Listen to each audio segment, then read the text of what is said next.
신명기 28장 64절부터 끝절인 68절까지입니다. 같이 읽겠습니다. 여호와께서 너를 땅 이 끝에서 저 끝까지 만민 중에 흩으시리니 내가 그곳에서 너와 내 열조의 알지 못하던 목석 우상을 섬길 것이라. 그 열국 중에서 내가 평안함을 얻지 못하며 내 발바닥을 쉴 곳도 얻지 못하고 오직 여호와께서 거기서 너의 마음으로 떨고 눈으로 쇠하고 정신으로 산란케 하시리니 내 생명이 의심나는 곳에 달린 것 같아서 주야로 두려워하며 내 생명을 확신할 수 없을 것이라. 내 마음의 두려움과 눈의 보는 것으로 인하여 아침에는 이러기를 아하 저녁이 되었으면 좋겠다 할 것이요 저녁에는 이러기를 아하 아침이 되었으면 좋겠다 하리라.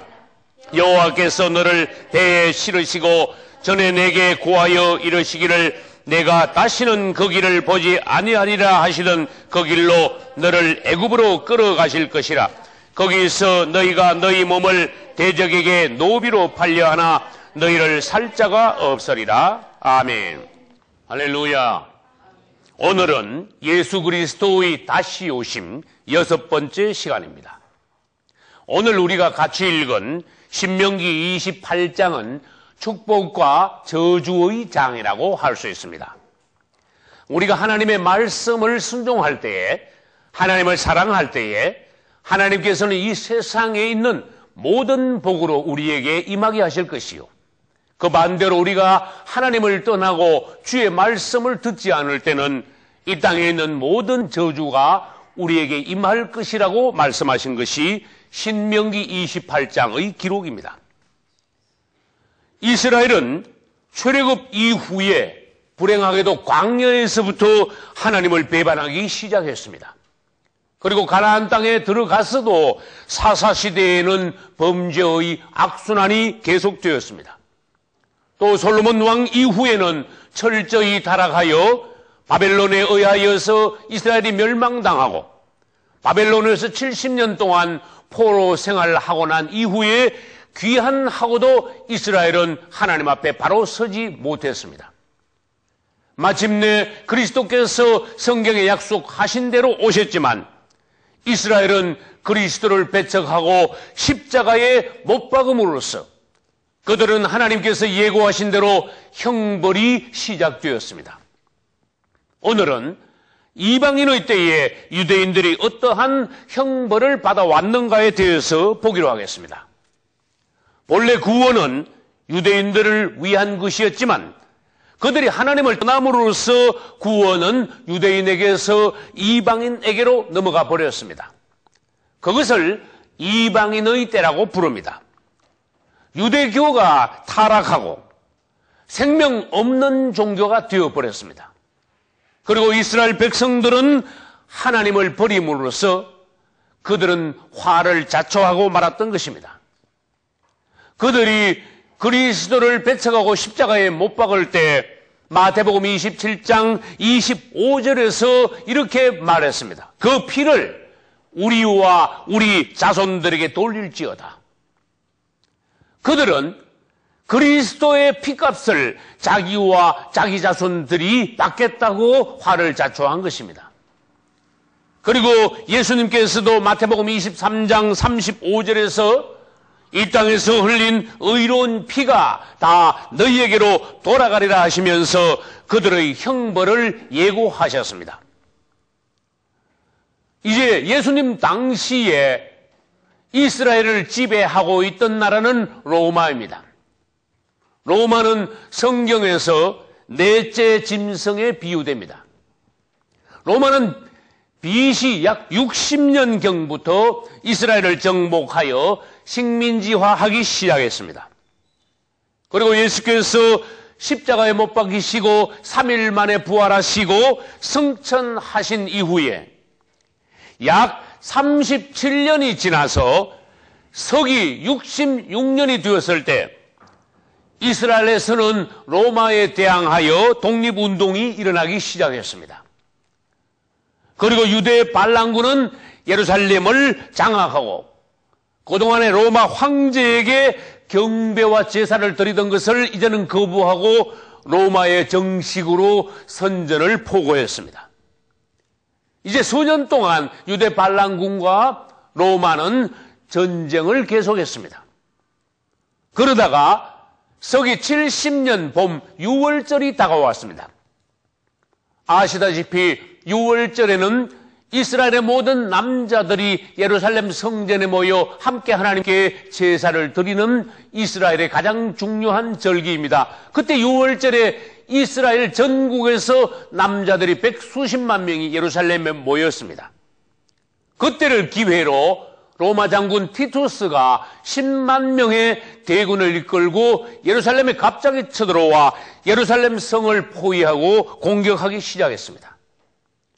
그래하여 역사상 처음으로 예루살렘 성을 아주 뺑 둘러싼 7km의 거리의 토성을 쌓았습니다. 그것은 이미 누가복음 19장 43, 4절에서 예고된 말씀이 그때 가서 이루어진 것입니다.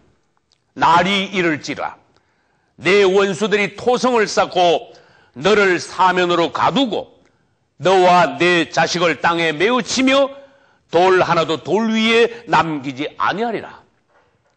말씀대로 로마 군대는 예루살렘을 뺑 둘러싼 토성을 쌓고 공격하기 시작하여 마침내 그해 8월에 예루살렘 성은 무너지고 말았습니다. 성전은 파괴되었습니다. 과연 하나님의 말씀대로 성전은 파괴됨으로 성전을 쌓았던 돌 하나도 돌 위에 남지 않고 철저히 성전은 무너지고 말았으며 예루살렘 성 안에 있던 사람들 중 110만 명이 학살당하고 나머지 살아남은 사람들은 노예로 붙잡혀 전 세계로 팔려나갔습니다. 그리고 이스라엘 성벽은 다 무너지고 서쪽에 조금 남은 성벽은 오늘날 통곡의 벽이라는 벽이 되었습니다. 그 당시 그리스도인들은 그러면 예루살렘 성 안에 없었습니까? 있었습니다. 그들은 누가복음 21장 20절로 21절에 있는 예루살렘이 원수들에게 에워싸이는 것을 보거든 너희들은 다 도망하라고 하신 말씀을 읽고 그리스도인들은 미리 도망함으로써 아무도 죽지 않았던 것입니다. 할렐루야. 이 로마 장군 티투스는 앞으로 등장할 적그리스도를 예표합니다. 다니엘서 9장 27절에는 장차 한 왕이 와서 그 성읍과 성소를 회파하리라고 하였습니다. 그 성읍과 성소는 예루살렘 성을 말하며 성소란 예루살렘 성전을 말합니다. 티투스가 AD 70년에 예루살렘 성을 파괴한 것처럼 짓밟은 것처럼 앞으로 등장할 적그리스도는 예루살렘 성을 파괴하고 짓밟을 것입니다. 그것이 요한계시록 11장 2절에 예고되었습니다. 적그리스도의 군대가 후 3년 반 42달 동안 거룩한 성 예루살렘을 짓밟으리라고 계시록 11장 2절에서도 예언하셨습니다. 이제 서기 70년에 예루살렘 성은 파괴되고 그 이후에 유대인들은 전 세계 90여 개국에 흩어져서 나라 없는 민족의 핍박을 받아오기 시작했습니다. 그래서 전 세계에 흩어진 유대인들을 디아스포라라고 부릅니다. 이것은 하나님께서 예고하신 신명기 28장 64절의 말씀이 성취된 것입니다. 여호와께서 너를 땅 이 끝에서 저 끝까지 만민 중에 흩으리라. 이스라엘은 하나님의 말씀을 계속하여 읽고도 하나님의 말씀을 지키지 않았으므로 그들에게 말씀하신 축복의 저주의 장인 신명기 28장 중에서 축복을 받은 것이 아니라 하나님을 어긋나고 하나님을 떠남으로 하나님을 배반함으로써 그들은 저주를 받게 되었습니다. 형벌의 때를 맞이하게 되었습니다.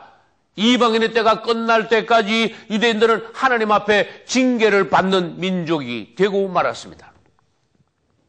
그래야 가나안 땅은 유대인들은 전부 다 전 세계로 흩어지고 그 땅이 주인 없는 땅이 되고 말았습니다. 1900년 동안 가나안 땅은 강대국에 의해서 점령당해 왔습니다. 이제 가나안 땅이 강대국에 의해서 점령당한다는 것도 성경에 예고된 것입니다. 예루살렘은 이방인의 때가 끝날 때까지 이방인들에게 밟히리라. 이것은 하나님께서 미리 예고하신 말씀입니다. 그리고 누가복음 21장 24절에 우리는 이 말씀을 다시 오늘날 기억해야 됩니다. 저희가 칼날에 죽임을 당하며 모든 이방에 사로잡혀 가겠고 예루살렘은 이방인의 때가 차기까지 이방인들에게 밟히리라.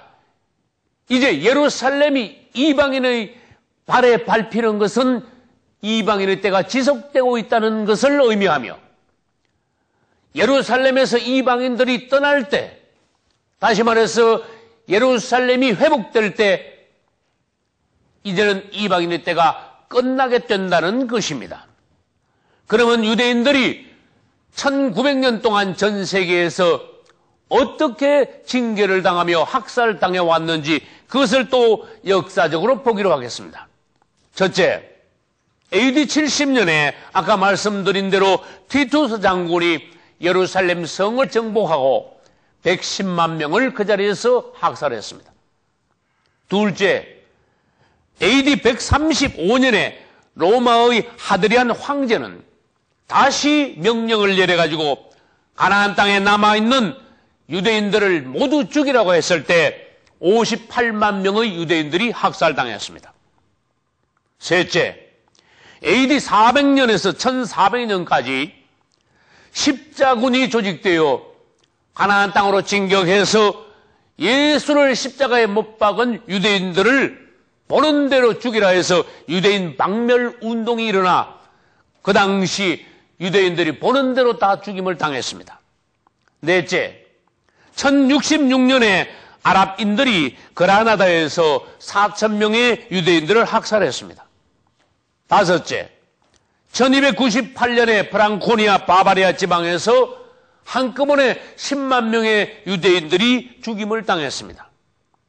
여섯째, 1348년에서 49년까지 유럽에 대유행된 흑사병이 발생하여서 유럽에 많은 사람들이 죽어갈 때 유럽에서는 나쁜 소문이 들었습니다. 유대인들이 우물에다가 나쁜 약을 넣어서 이런 병이 일어났다.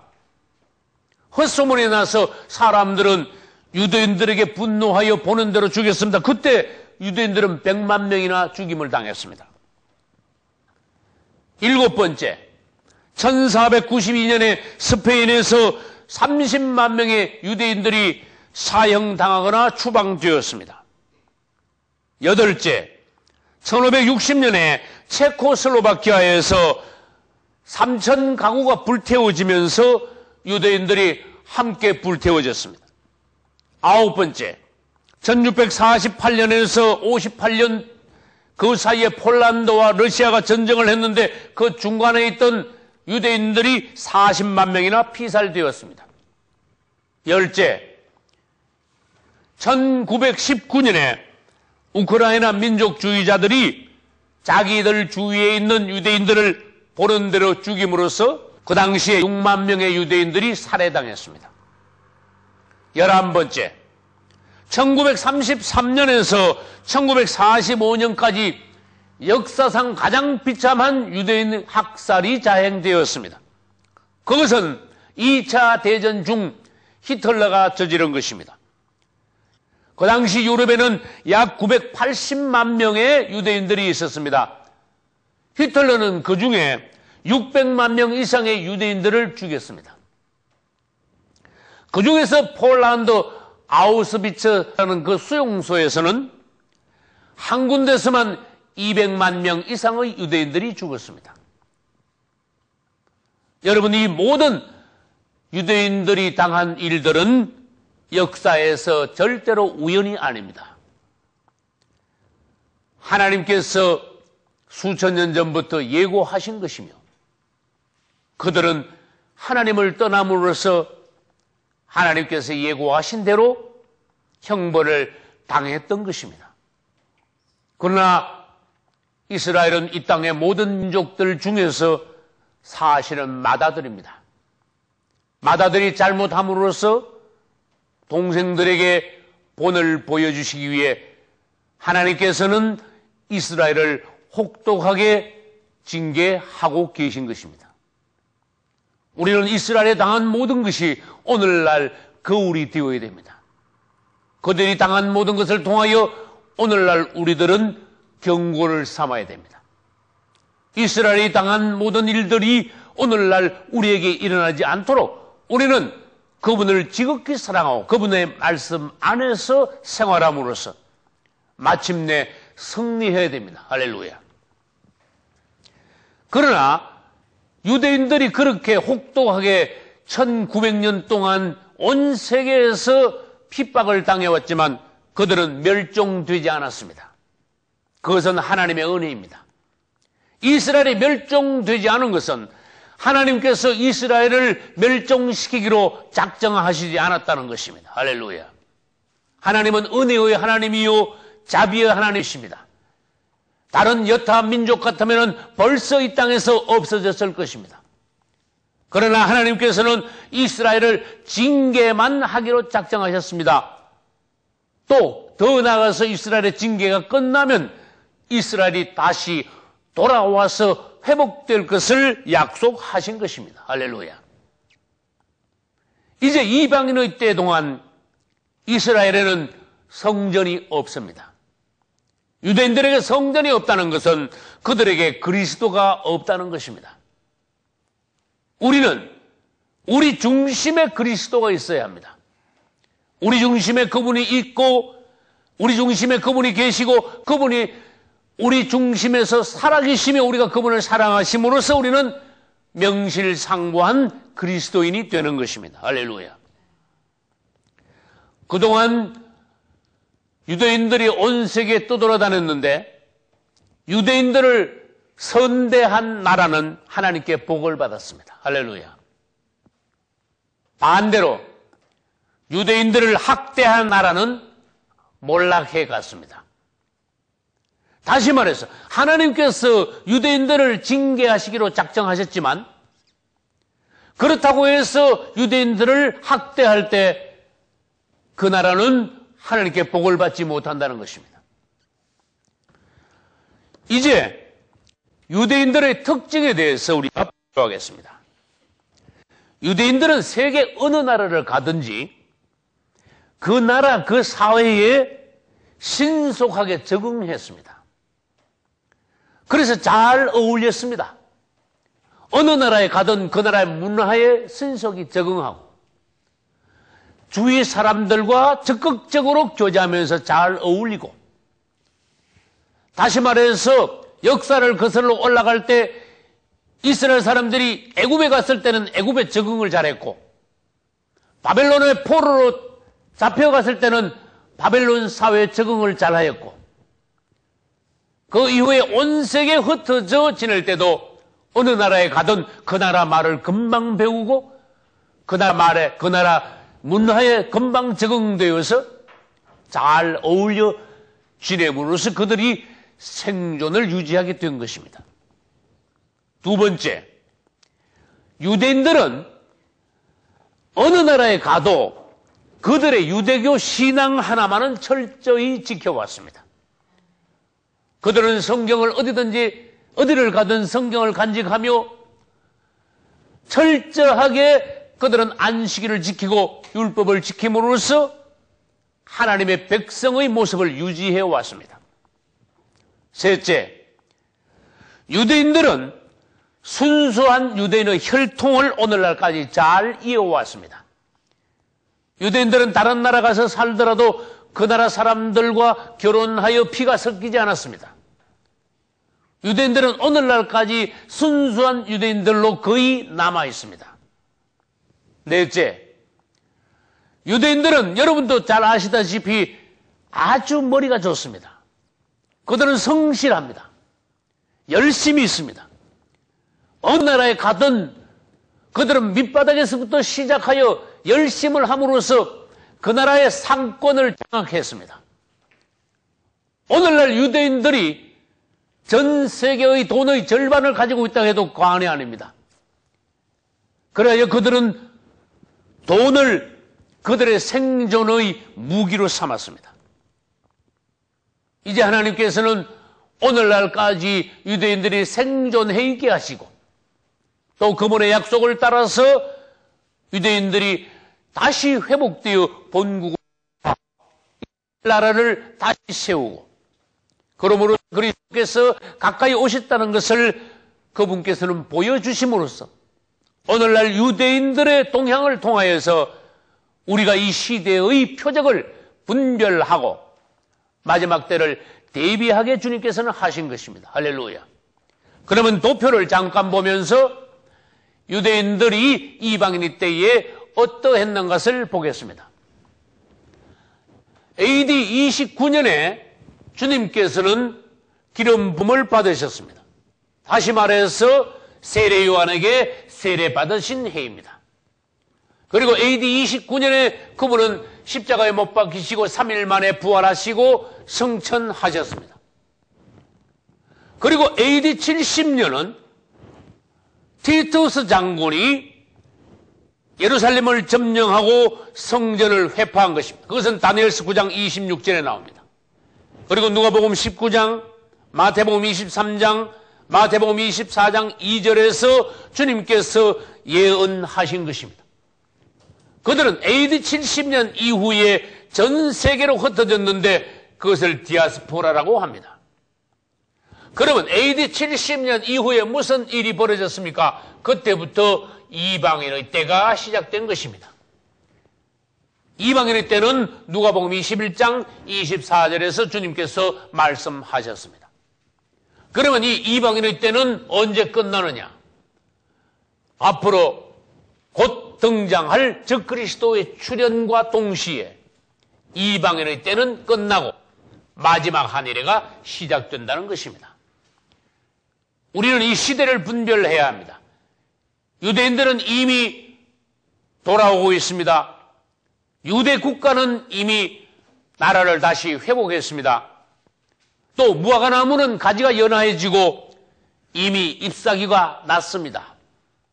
그러므로 마지막 때가 된 것을 우리는 알아야 하며 주님께서 얼마나 가까이 문 앞에 이르신 것을 우리는 깨닫고 마지막 때를 대비해야 합니다. 할렐루야.